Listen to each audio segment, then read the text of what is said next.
Il mesure moins d'1 centimètre et ne pèse que quelques milligrammes. Pourtant, cet animal est aussi le plus grand tueur en série au monde. Le moustique, un insecte sournois qui vient hanter nos nuits et ôter des vies. Son mode opératoire, boire le sang de ses victimes. Avec sa trompe affûtée, il contamine l'homme avec de nombreuses maladies.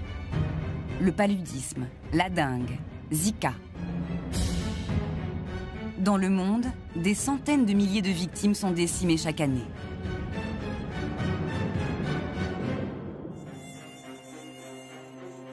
Mais le moustique a un autre visage. 3000 espèces différentes existent sur Terre.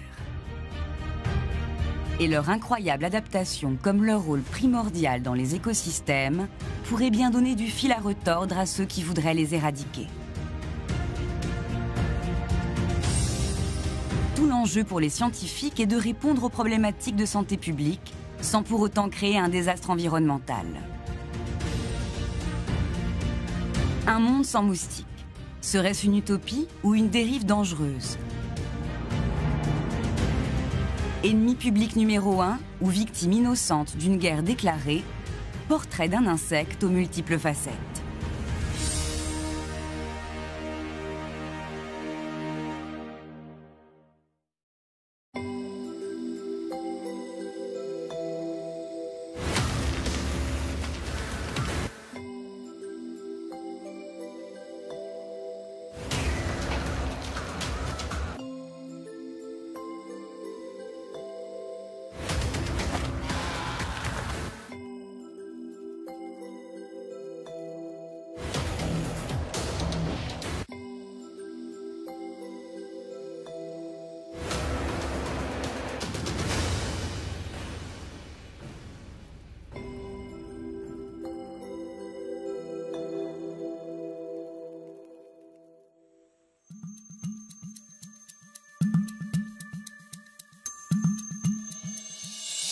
Le moustique est présent sur les 5 continents.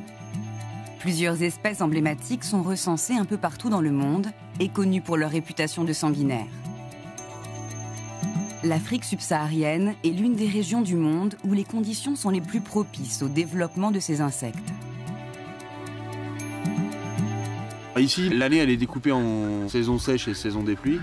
Et effectivement, la saison des pluies, c'est une saison qui est beaucoup plus propice au développement de moustiques. Donc les surfaces d'eau, il y en a beaucoup. Et il y a beaucoup notamment de flaques. Et les flaques d'eau en bord de pistes, comme ici par exemple, c'est des gîtes typiques. En Côte d'Ivoire, la présence de ces eaux stagnantes fait vivre un enfer aux populations locales.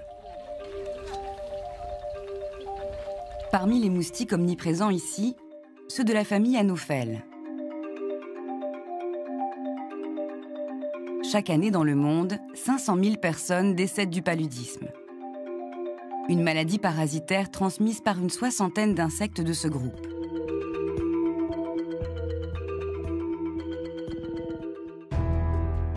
Cédric Pentier est entomologiste médical au sein de l'IRD, un institut de recherche qui a pour mission principale le soutien aux pays en développement. Avec les autorités de santé ivoiriennes, un vaste projet de lutte contre les moustiques, vecteurs de ce fléau, est en train de voir le jour. Au nord de la Côte d'Ivoire, dans une zone reculée de la région de Korogo, les scientifiques vont mener une traque sanglante contre les moustiques. Il faut attendre la nuit, ainsi que quelques renforts. Là, on attend que les jeunes qui ont été recrutés pour capturer les moustiques rentrent du champ. Et puis on va les installer sur les points de capture pour qu'ils commencent à capturer pendant toute la nuit. Chacune des recrues, équipée de son matériel de collecte, se met à son poste. Pour organiser la capture, les chercheurs ont mis au point un protocole très calibré. Dans chaque grand sac qu'ils ont en bandoulière, là, il y a 8 petits sacs qui correspondent à une tranche d'1 heure. Donc quand ils vont s'asseoir, il y a la tranche de 19h à 20h. Puis dès qu'ils arrivent à 20h, ils changent de petits sacs. Pendant toute la nuit, ces jeunes du village se sont portés volontaires pour ce projet de recherche. Ils vont servir d'appât humain aux moustiques. L'objectif, les attirer et les capturer avant qu'ils ne les piquent.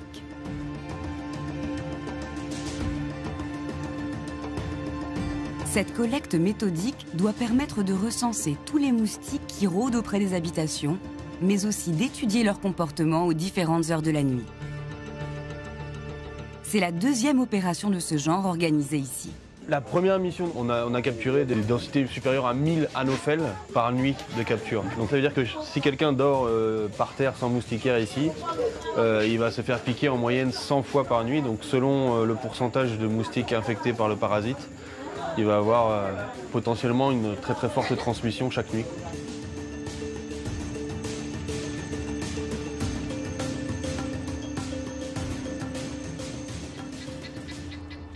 Au petit matin, les scientifiques doivent faire l'inventaire. Des centaines d'insectes capturés vont être triés sur le volet dans ce laboratoire improvisé. Ça, c'est un culex, c'est Alternatus. Bon, si vous trouvez celui qui est orange, ça c'est Culex ingrami. Mais lui, c'est Alternatus. Donc là, Barnabas, il est en train de reconnaître le moustique. Donc il détermine d'abord le genre et ensuite il va jusqu'à l'espèce quand c'est possible. La majorité des moustiques attrapés sont des anophèles. Mais certains spécimens sont encore peu connus et ne sont pas identifiables facilement. Ce n'est qu'après des analyses détaillées que les scientifiques pourront se prononcer.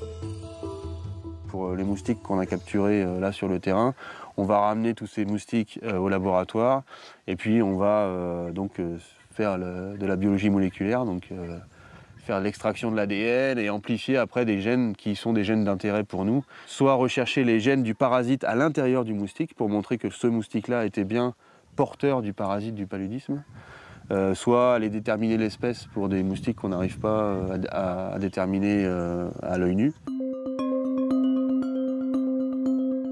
Parfois, lors de ces captures, de nouveaux vecteurs de la maladie sont identifiés.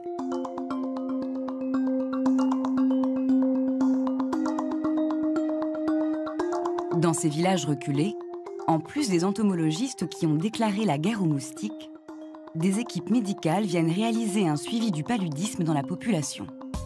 L'objectif, traiter les malades et à plus long terme, mesurer l'efficacité des campagnes anti-moustiques mises en place. La mission est coordonnée par le docteur Serge Assy, de l'Institut Pierre Richer. Il s'agit en fait d'une enquête transversale pour voir combien de cas de paludisme on a et combien de personnes sont porteurs du parasite. À plus de 5 km du premier centre de soins, la venue des médecins est vécue comme un événement. Les jeunes enfants, premières victimes de ce fléau, sont examinés avec attention. Le premier signe du paludisme, c'est la fièvre. C'est-à-dire la température qui est supérieure à 37,5 degrés. C'est la fièvre. Et à cette fièvre est associée d'autres signes, comme des céphalées ou des maux de tête, comme des vomissements, comme des diarrhées chez l'enfant. C'est des signes qui sont présents dans pratiquement toutes les affections tropicales. C'est pour ça qu'il est important de confirmer les cas de fièvre qu'on a. Est-ce que la fièvre qui se présente à nous est une fièvre liée au paludisme ou liée à une autre affection tropicale? Bravo. Voilà. Trop forte. Tu l'as donné. Pour détecter la maladie, il est possible de réaliser un diagnostic rapide sur bandelette à partir d'une goutte de sang. Lorsque le parasite du paludisme est présent, il donne un aspect plus dense au sang.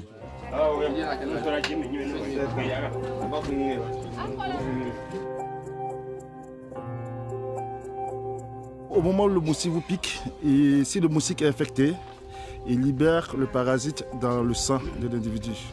Le parasite va au niveau du foie et où il subit une première multiplication. Puis ensuite, il atteint le sang général au niveau du globule rouge et va également se multiplier. 7 jours après l'infection, les premiers symptômes se manifestent. La multiplication du parasite dans les globules rouges va provoquer leur éclatement. C'est alors que la fièvre apparaît. Si d'autres moustiques viennent à leur tour piquer, ils deviendront eux aussi vecteurs de la maladie. C'est ce cercle vicieux que les scientifiques veulent à tout prix interrompre. Traité à temps, le paludisme peut se soigner. Oui, elle est positive au TDR, au test de diagnostic rapide du paludisme. Ouais. C'est 6 comprimés. Un matin, un le soir, un matin, un le soir, un matin, un le soir. 3 jours. Aujourd'hui, demain, après-demain, 3 jours. Au travers de ces consultations, les scientifiques espèrent aussi venir à bout des idées reçues et des croyances ancestrales. En Côte d'Ivoire comme en Afrique, il y a une maladie qu'on appelle la maladie de l'oiseau. C'est une maladie qui survient chez les enfants de moins de 5 ans, où les enfants convulsent. Et de manière traditionnelle, les gens disent que la maladie est due à un oiseau. Quand l'oiseau passe et qu'il crie, quand l'enfant entend le cri de l'oiseau, l'enfant commence à convulser. En réalité, la maladie de l'oiseau, c'est un paludisme grave qui guérit très bien sous un traitement d'urgence. En Afrique, les coûts de santé publique et l'absentéisme liés au paludisme représentent des freins notables à la croissance. Et d'autres maladies transmises par les moustiques aux élevages causent régulièrement d'importantes pertes pour les locaux.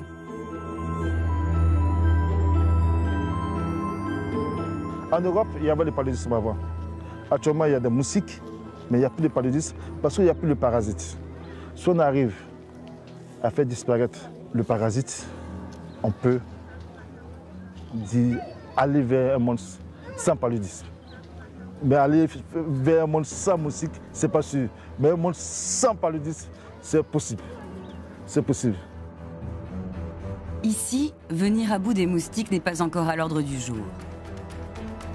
Même si ce rêve semble à portée de main dans d'autres régions du monde.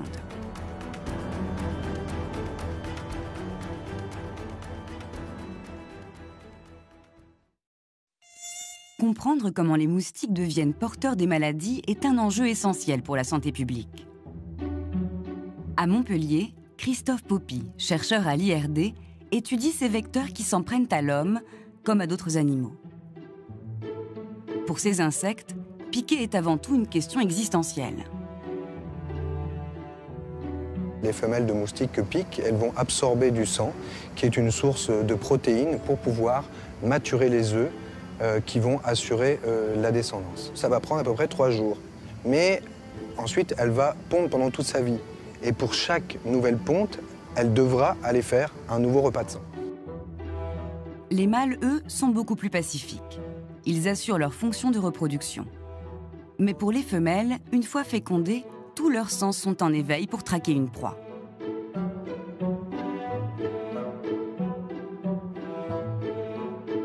Il va y avoir déjà des organes sensoriels qui vont être mis à contribution pour une reconnaissance de l'hôte à plus longue distance. Donc des antennes, par exemple, où il va y avoir une reconnaissance de certains composés volatiles qui vont être spécifiques de l'hôte qu'il cherche à reconnaître. Au laboratoire Migévec, les scientifiques étudient le comportement du moustique. Plusieurs dispositifs permettent de voir quelles odeurs l'attirent ou comment il se nourrit.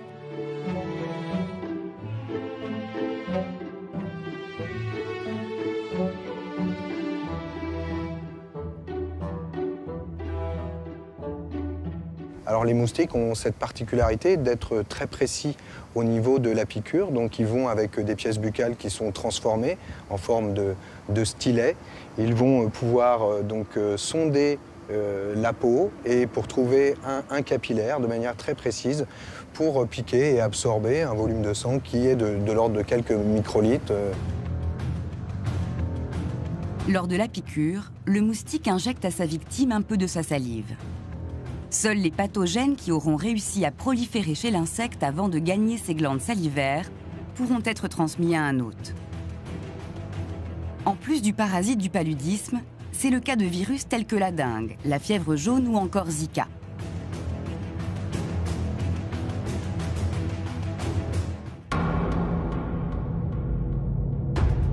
Éliminer les moustiques responsables des pires épidémies, la question est au cœur des préoccupations sociétales.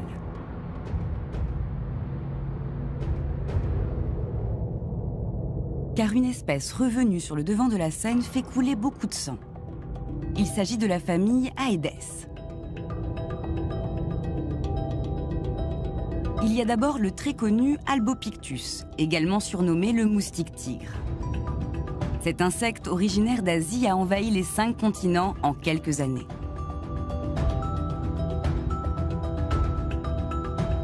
Avec son cousin Aedes aegypti, tous deux sont impliqués dans plusieurs flambées épidémiques liées à différents virus.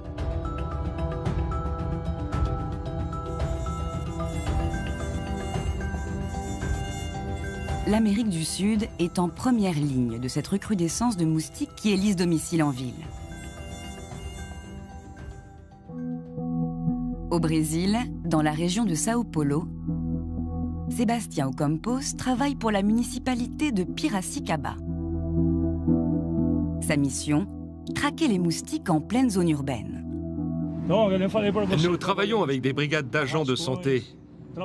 Ils font de la prévention et éliminent les gîtes des moustiques. C'est un travail sur le terrain très important. On mène ces actions essentiellement en dehors de la saison des pluies, quand la transmission de maladies est basse et quand il fait froid. Plus on élimine de gîtes à ce moment-là, mieux c'est pour la suite. Bonjour, ça va? Allez, on va aller travailler. Dans cette région du monde, les moustiques sont présents toute l'année. Mais à la saison des pluies, leur nombre va exploser. Service de santé! Ces équipes ont été recrutées spécialement pour venir inspecter les habitations. Merci. L'urgence est d'éliminer tout ce qui pourrait favoriser la prolifération du moustique Aedes. Vous avez une gouttière ici?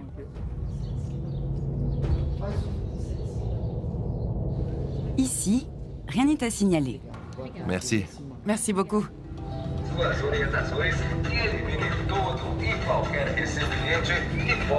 Mais dans le pâté de maison voisin, c'est autre chose. Dans le collimateur de ses agents, toutes les petites réserves d'eau stagnantes dans les jardins. Alors, monsieur, vous utilisez tout ça? Ces choses-là, alors? Il y en a un peu partout, là. Oui, ça je l'utilise. D'accord, utilisez-le, mais placez-le dans un autre endroit, alors. Aucun excès de zèle pour les recrues. Car les moustiques utiliseraient le moindre centimètre cube d'eau pour venir y déposer leurs œufs. Dans ce terrain, on a trouvé de vieilles boîtes, des bouteilles, des seaux. Tout ça peut accumuler de l'eau. Donc, je dois faire une première vérification rapide pour voir s'il n'y a pas de larves dedans. Et ensuite, il faut mettre les objets à l'envers pour être sûr qu'aucune eau ne puisse venir s'accumuler. Sinon, c'est certain que l'Aedes aegypti viendra pondre ici. Ces agents mènent avant tout une mission de prévention. Lorsque des larves sont trouvées, une poudre insecticide est appliquée pour les tuer. Quand la période est la plus propice aux moustiques, les autorités peuvent prendre des mesures plus drastiques. Quand un agent me notifie que quelqu'un lui a refusé l'accès de sa maison, je peux faire intervenir une autre équipe. Et à ce moment-là, nous pouvons entrer de force. Nous dressons un procès-verbal d'infraction. Pour ça, nous avons la loi de notre côté, en cas de force majeure. Ces mesures sont essentielles pour protéger la population. En 2015, le Brésil a enregistré une augmentation de 550% des cas de dengue. Madeleine, qui vit ici depuis près de 30 ans, a contracté la maladie pour la première fois. Je me suis fait piquer, mais je n'ai rien remarqué. Mais peu après, j'ai été vraiment très mal. Je croyais que je n'allais pas m'en sortir, parce que les symptômes sont terribles. Ça fait mal partout dans le corps. On ne peut pas se lever. Presque tous les jours, je faisais des tests sanguins pour mesurer mes plaquettes. Elles baissaient sans cesse. J'étais très très mal. Depuis début 2015, les moustiques ont importé sur le territoire un autre fléau, le virus Zika. Bonjour. Ça va? Vous allez bien? Oui, ça va. Vous en êtes à 16 semaines, c'est ça? Tout à fait. Allongez-vous. On va voir ça.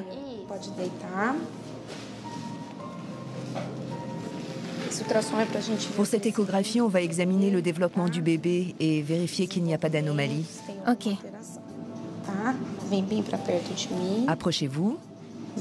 Encore un peu. Vous pouvez mettre vos mains derrière votre tête? Voilà. Vous avez fait un premier examen déjà? Oui, je l'avais fait. Tout était normal. Les médecins redoublent de vigilance, car les femmes enceintes sont en première ligne. L'infection peut causer d'importantes malformations cérébrales au fœtus. Sa taille est normale. La calotte crânienne a un aspect normal. Très bien. Camilla n'en est qu'à 4 mois de grossesse. La future maman devra refaire une échographie dans 2 mois afin de confirmer le diagnostic. En attendant, elle devra encore user de précautions. Par rapport au virus Zika, j'étais très inquiète au début. Mais je suis toutes les recommandations. Durant la journée, je reste à l'intérieur, à mon travail. Et puis après, je rentre directement à la maison. Et je ne sors pas beaucoup. Et chez moi, je fais aussi attention aux moustiques. Et j'utilise des répulsifs régulièrement. Se protéger à tout prix des moustiques est l'unique recommandation donnée aux patientes. Car contre le virus Zika, aucun traitement n'existe. Dans le service de gynécologie de l'hôpital de Piracicaba, le docteur Paolo Padovani prescrit des analyses sanguines dès qu'un cas est suspecté chez une femme enceinte. En 2 ans, le médecin a déjà eu des patientes à traiter. Grâce à Dieu, les contacts que j'ai eus avec les patientes ayant Zika, elles en étaient déjà à 20 semaines de grossesse. Et donc elles ont développé la maladie, mais fort heureusement, comme le développement du bébé était un peu plus avancé, les bébés n'ont pas eu de problème et ils sont nés en pleine santé.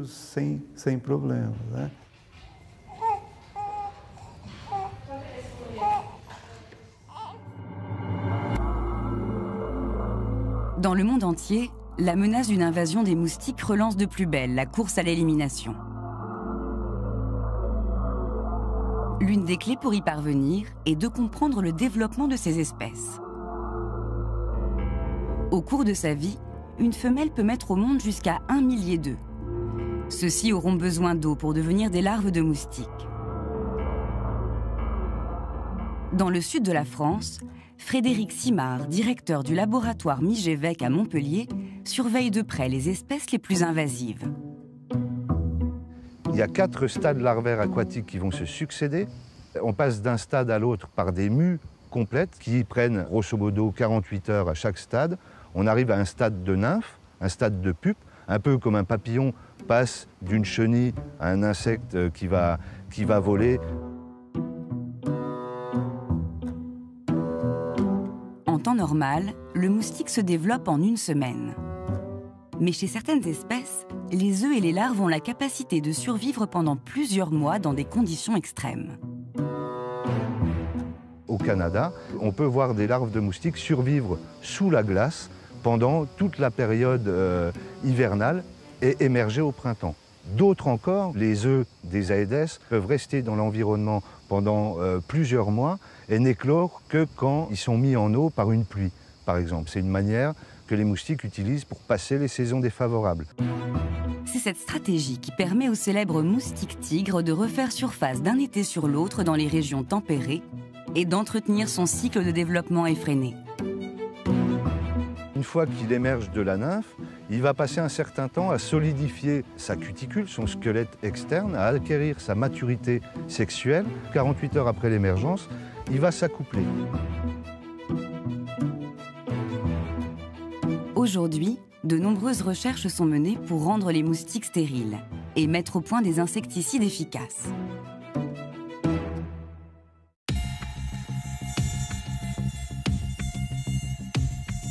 Au Brésil, une nouvelle arme de destruction massive vient de voir le jour.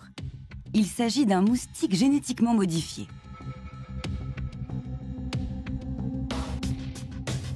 À Campinas, en périphérie de Sao Paulo, sur un site sécurisé, se situe l'usine Oxitec, un laboratoire d'un nouveau genre.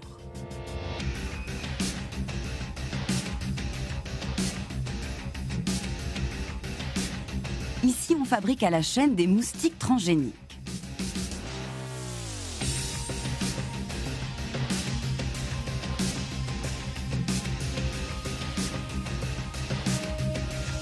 la Tepedino est responsable de la production au sein de la compagnie.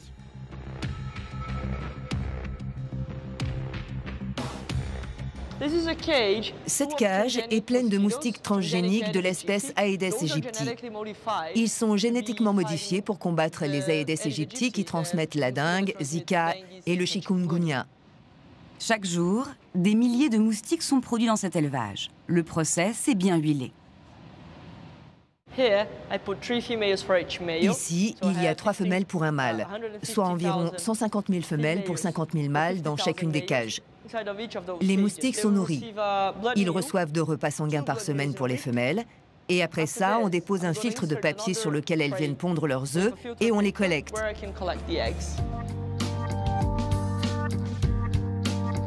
Tout est optimisé pour la reproduction des moustiques, car leur progéniture intéresse les scientifiques.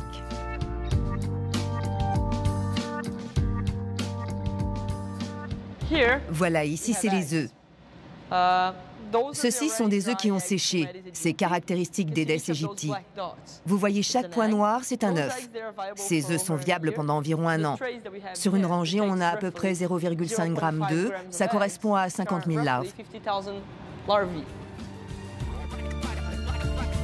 Jusqu'à l'éclosion de l'insecte, ces œufs de moustiques transgéniques vont subir un traitement spécial.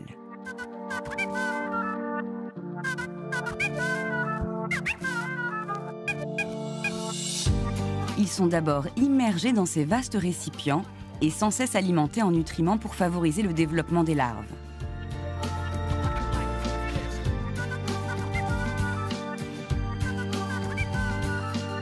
Mais pour pouvoir grandir, ces insectes transgéniques ont un secret. Ils vont avoir besoin d'une potion bien particulière.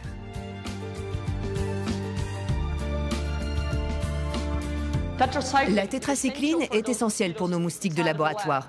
C'est une sorte d'antidote qui va garantir qu'ils atteignent le stade adulte. S'ils ne trouvent pas la tétracycline, ils ne deviendront jamais adultes. La tétracycline est utilisée pour contrôler l'éclosion de ces moustiques transgéniques. Au laboratoire, quand le produit est ajouté, les moustiques se développent normalement. Dans la nature, où il est impossible de trouver un tel antidote, les œufs issus des moustiques transgéniques seraient incapables d'éclore.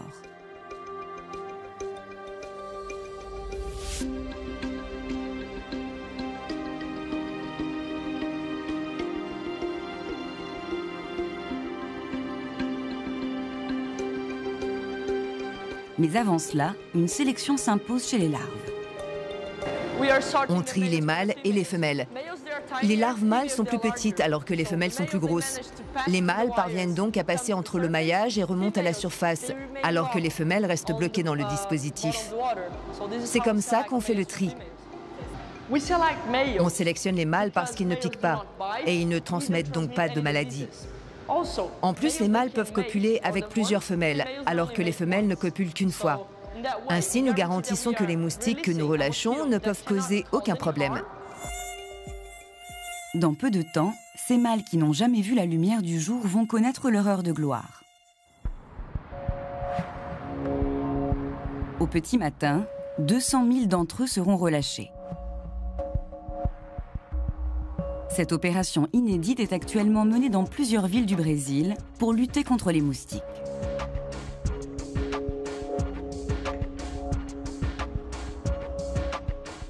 Cecilia Kosman, l'entomologiste sur le terrain, doit suivre un protocole millimétré. Tous les 150 mètres, on relâche des moustiques. On sait qu'ils peuvent voler sur environ 100 à 200 mètres. Donc si on les relâche tous les 150 mètres, on sait que toute la zone est couverte. L'opération est renouvelée 3 fois par semaine dans les zones résidentielles.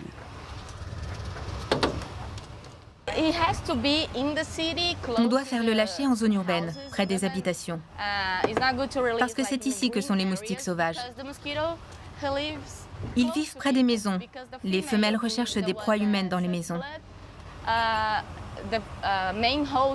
Alors c'est important de ne pas relâcher les moustiques en pleine nature.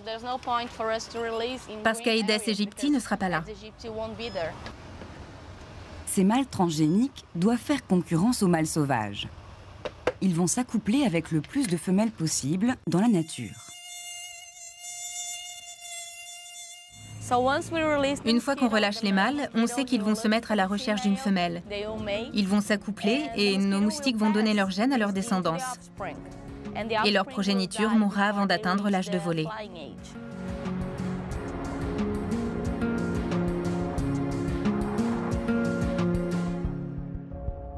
Le Brésil est le premier pays à avoir dépassé les craintes de cette technologie pour autoriser des lâchers de moustiques mutants. Mais déjà, les premiers résultats sont là. Dans ce quartier, on relâche des moustiques continuellement depuis avril 2015. Depuis cette date, on a mesuré une diminution de 82% du nombre de larves de moustiques sauvages. Avec ces promesses, de nouveaux pays envisagent de se lancer dans ce business des moustiques.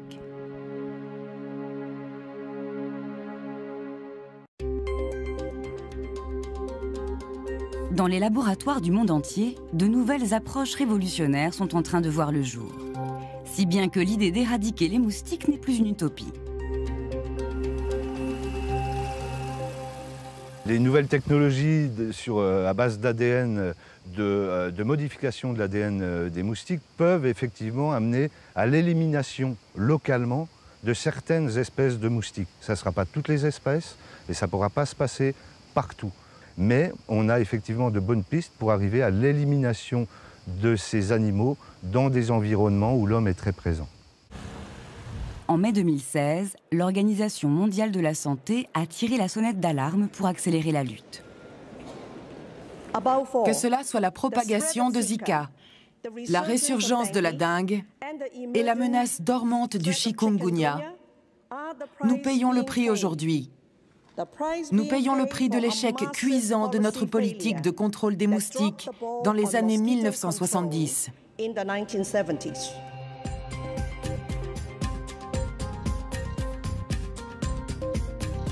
Après la Seconde Guerre mondiale, le DDT, un insecticide dont tout le monde vantait les prouesses miracles, permet de mener de plein fouet l'élimination des moustiques au plus près des hommes. In the Pacific, DDT goes to war against malaria in a big way, by airplane. Le paludisme est ainsi supprimé de 37 pays du monde, dont l'Europe et l'Amérique du Nord. Mais la bataille a fini par s'essouffler. Au début des années 70, le DDT est au cœur d'un véritable scandale écologique. Pire, les scientifiques découvrent que certains moustiques pourraient être résistants. Le produit censé les tuer ne leur fait plus aucun effet. La résistance est devenue la préoccupation majeure, comme ici au laboratoire de Bouaké, en Côte d'Ivoire. Cédric Pentier et son équipe surveillent attentivement les mutations génétiques qui procurent ce mécanisme de défense aux moustiques. Donc à l'insectarium, on a la souche Kisumu qui est sensible pour tous les insecticides et la souche KIS-KDR où dedans il y a la mutation KDR.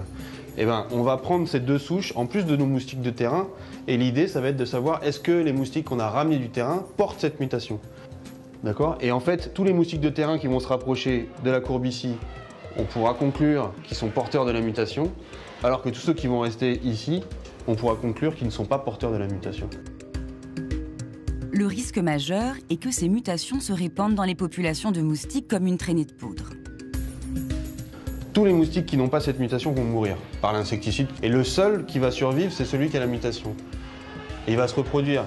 Donc ça veut dire qu'en quelques jours, ce moustique qui est le seul à avoir survécu, eh ben, ses descendants vont représenter la majorité de la population. Avec la résistance aux insecticides, les moustiques ont repris le dessus. Et à trop vouloir les détruire, cela pourrait bien se retourner contre l'homme. Les premiers moustiques ont émergé il y a 250 millions d'années. C'est bien avant que l'homme soit l'homme. Ils sont là sur Terre, ils ont un rôle à remplir, ils ont un rôle écologique. Le moustique participe à l'un des cycles les plus vitaux de la biologie, qui est la remise en circulation de l'azote organique. Donc par l'action des larves dans l'eau, elles vont participer à la circulation de l'azote. les mâles moustiques jouent aussi un rôle de pollinisateur pour les plantes. Tous ces services rendus à la nature restent encore trop peu connus. Pourtant, dans certains écosystèmes, la disparition du moustique aurait de quoi inquiéter.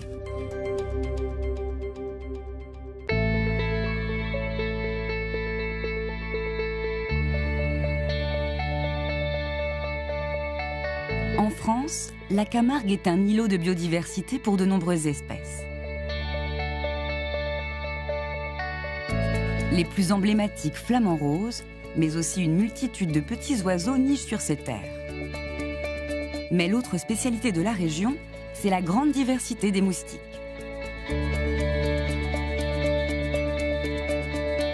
On a une quarantaine d'espèces de moustiques qui sont présents sur le littoral méditerranéen et en Camargue, dont une quinzaine peut piquer l'homme. Après, donc, ces moustiques, on les retrouve dans une grande diversité de milieux. Ça peut être des marais permanents, ça peut être des canaux, ça peut être des marais temporaires. Brigitte Poulain, une chercheuse franco-canadienne, étudie les écosystèmes d'oiseaux et plus particulièrement leurs ressources alimentaires. Sur les 145 000 hectares que compte la Camargue, environ 5 000 hectares sont traités depuis 5 ans avec du BTI, un insecticide utilisé pour éliminer les moustiques près des zones habitées.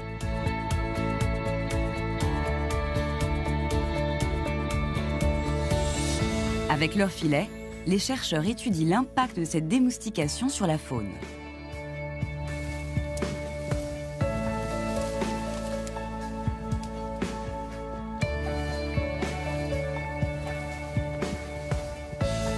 L'objectif de cet échantillonnage, c'est d'évaluer si la démoustication a un impact sur les invertébrés qui peuvent s'alimenter des moustiques ou des chironomes. Donc dans ces invertébrés, on peut avoir des araignées qui vont faire des toiles, qui vont attraper des moustiques volants par exemple. On a aussi des libellules qui vont s'alimenter à la fois des moustiques au stade larvaire et au stade adulte. Et donc l'idée, c'est de voir un peu comment l'assemblage de tous les invertébrés qu'on peut retrouver dans les roseaux vont être affectés ou pas. Alors la pêche a été bonne? Plutôt, ouais. Ça va. On peut voir des chenilles, des coléoptères, un peu de gastéropodes, un peu d'hyménoptères. L'insecticide s'attaque aux larves de moustiques et de chironomes, un cousin du moustique. Des espèces à la base de toute la chaîne alimentaire.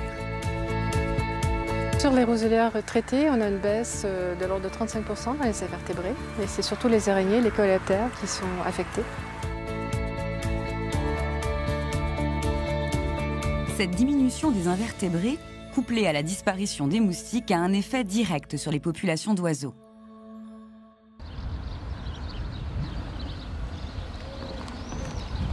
À quelques centaines de mètres des marais, dans le hameau du Sambuc, les hirondelles des fenêtres ont élu domicile pour quelques mois. Il s'agit d'une espèce migratrice qui vient se reproduire ici à partir du printemps. Sous la supervision de Brigitte Poulain, Marie, une jeune doctorante, va inspecter les nids. L'objectif, recenser le nombre d'oisillons.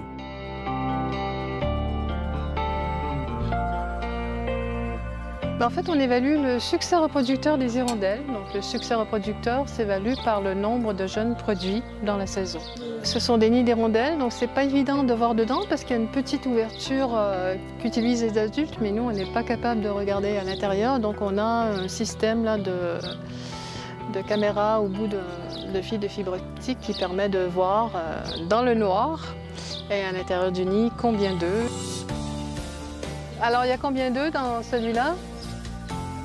Alors, dans le nid numéro 10, on a un adulte seulement. J'ai rien vu d'autre.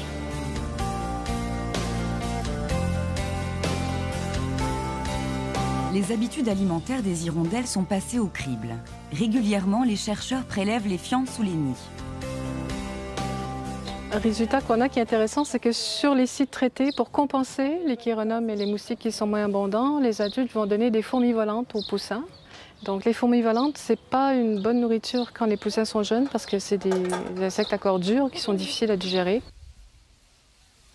Dans les hameaux entourés de marais traités, Ce qu'on observe au niveau des colonies d'hirondelles, c'est que les parents vont donner moins de moustiques, de chironomes, mais aussi moins d'araignées et d'odonates ou de libellules comme ressources alimentaires aux poussins. Ce qui fait qu'on a un poussin sur 3 qui va mourir de faim, en fait, qu'on retrouve souvent mort au pied des nids. Ici, la démoustication fait payer un lourd tribut aux populations d'hirondelles. Et comme elle, de nombreuses autres espèces pourraient en souffrir. Pour l'instant, on s'intéresse à l'impact du BTI sur les passereaux qu'on retrouve dans les roselières, sur les libellules notamment au stade adulte, sur les pipistrelles, qui sont une espèce de chauve-souris.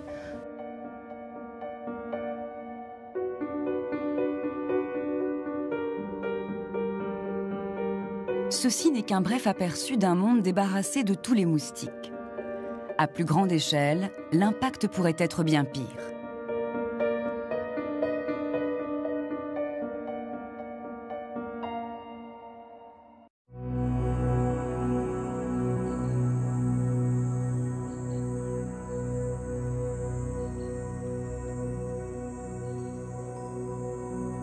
À 8000 km de là, la forêt amazonienne enregistre la biodiversité la plus riche au monde. Une végétation luxuriante, un climat chaud et humide tout au long de l'année et des points d'eau à profusion. Ici, c'est le paradis des moustiques. Dans la région de l'Amazone, qui est la plus grande région du Brésil, nous avons au moins 379 espèces de moustiques recensées. Mais bien sûr, il y a encore de nombreuses espèces que l'on découvre lorsque l'on fait des collectes. Roger et Rosa Hutchings ont fait la route depuis l'université de Manaus au Brésil à une centaine de kilomètres d'ici. L'Amazonie est le terrain de chasse préféré de ces deux entomologistes pour capturer des moustiques. Celui-là, prends-le pour moi. Je le prends. Non, pas celui-là, il est trop grand. Celui-là, c'est bon? Il fait pas moins de 35 degrés et l'humidité avoisine les 60%. Avant de s'enfoncer dans la jungle hostile, le duo s'équipe soigneusement. On y va? En route.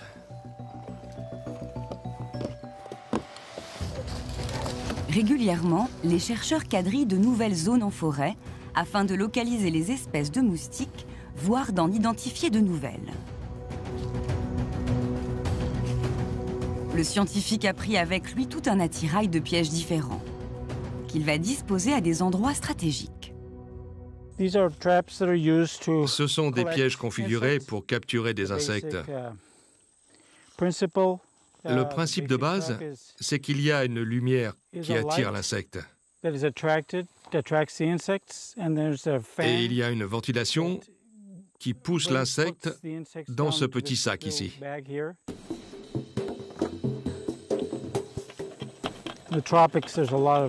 Comme il pleut beaucoup par ici, ces pièges ont un large toit pour les protéger. Ce piège va émettre une lumière incandescente capable d'attirer certains moustiques.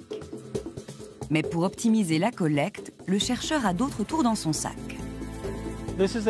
Ça, c'est un piège avec une lumière différente. Celui-là utilise un tube ultraviolet. Ça attire plus les moustiques mâles.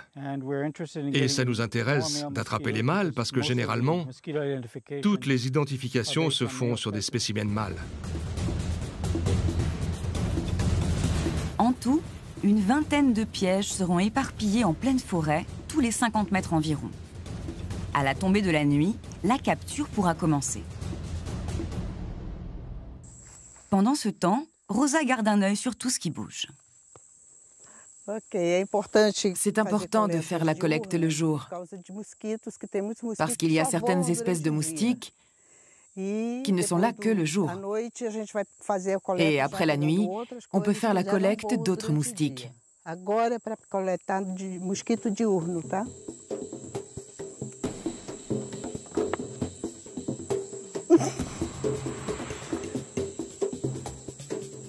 Loupé. Pas encore de moustiques à l'horizon, mais ça ne saurait tarder. Alors que la fin d'après-midi approche, les chercheurs se sont fixé l'objectif de capturer une espèce de moustique particulière. Elle n'opérerait que pendant un court laps de temps, au crépuscule. L'objectif, mieux connaître la diversité de ces individus. Ce piège est différent des autres. Celui-là va attraper les moustiques du crépuscule. C'est une espèce qui ne sort que pendant les toutes premières heures de la nuit. Et c'est là qu'ils sont actifs. Ces moustiques frappent dans les zones déboisées. Avec les problèmes de déforestation en Amazonie, c'est l'une des espèces à surveiller pour l'avenir.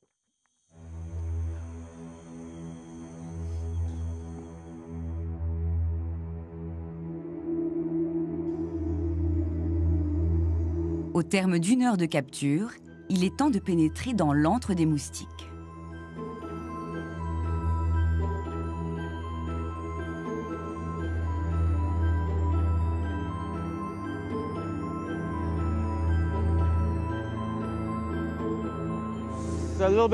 Là, il y a un peu de tout. Des libellules, des guêpes, des bourdons et d'autres diptères. Il y a des moustiques qui volent, mais c'est difficile de dire si c'est ceux qu'on recherche. Il faut que l'on regarde en détail. Après cette dernière prise, les 2 scientifiques auront droit à un repos bien mérité.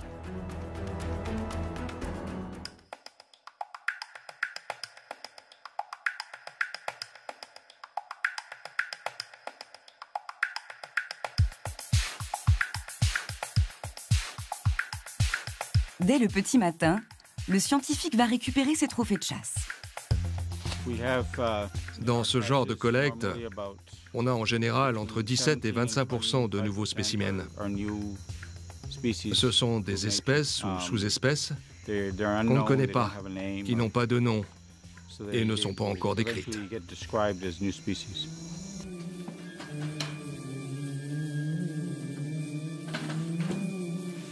Le plus fastidieux est maintenant de classer les moustiques en fonction de chaque point de collecte.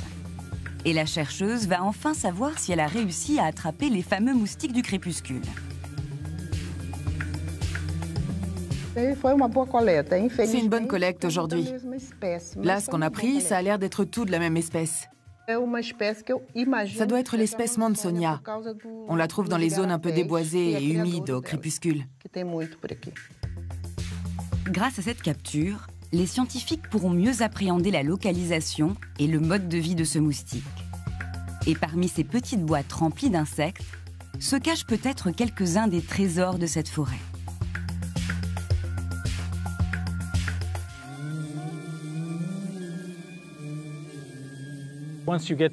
Une fois que l'on connaît un peu les différentes espèces de moustiques, leur diversité, leur forme, leur couleur, leur morphologie, on se rend compte que ce sont presque des œuvres d'art à part entière, des espèces très bien conçues.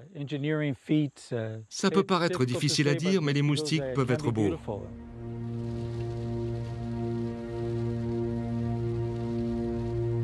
Après la mission de terrain, direction le laboratoire de Manaus. Et c'est Rosa qui va prendre le relais. Pour l'identification des moustiques, c'est une spécialiste renommée.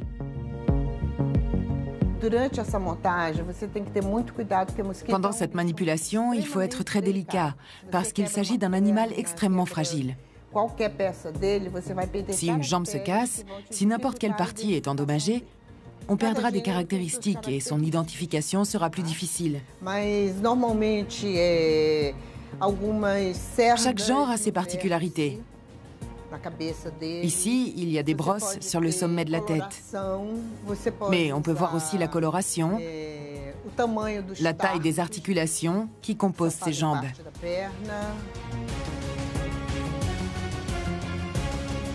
Et quand les observations au microscope ne suffisent pas, les moustiques sont disséqués pour livrer alors toute leur intimité. Je dois faire la dissection des organes génitaux. Il faut ouvrir et observer en détail pour que je puisse déterminer son espèce. Pour le moment, je peux juste dire qu'il appartient au genre Culex sous-genre Melanconion. Je ne peux rien dire d'autre jusqu'à ce que je puisse regarder ses autres caractères.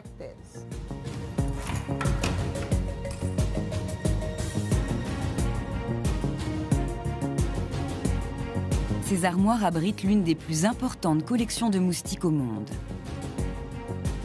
Près de 1000 spécimens au total. Mais ceci n'est qu'un infime aperçu de l'immense diversité de cette population. 3500 espèces différentes existeraient sur Terre.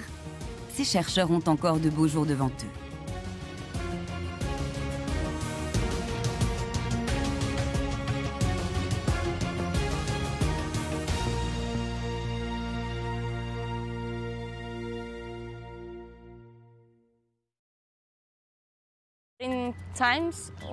À l'époque à laquelle nous vivons, avec le trafic aérien, routier, naval et les déplacements humains, on ne peut éliminer les moustiques nulle part.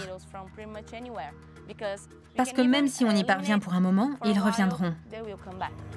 L'homme tient déjà sa part de responsabilité pour la prolifération de ces insectes. Un monde sans moustiques aurait des conséquences écologiques désastreuses. Et vouloir rayer de la carte autant d'espèces serait-ce bien utile pour lutter contre les maladies? Il y a fort à parier que si jamais le moustique disparaît, le pathogène ne va pas en rester là, il va trouver un autre moyen d'infecter l'homme, par exemple par voie sexuelle, par aérosol, par contact direct. Il y a beaucoup de pathogènes qui utilisent ces moyens-là et il y a fort à parier que le pathogène ne va pas se laisser taper dessus comme ça et va trouver des voies de passage d'un homme à l'autre par d'autres voies. La nature trouverait de nouvelles parades et d'autres insectes prendraient la place du moustique dans un monde qui n'aurait rien d'idéal. L'une des meilleures solutions reste encore de composer avec cette petite bête et d'apprendre à la contrôler.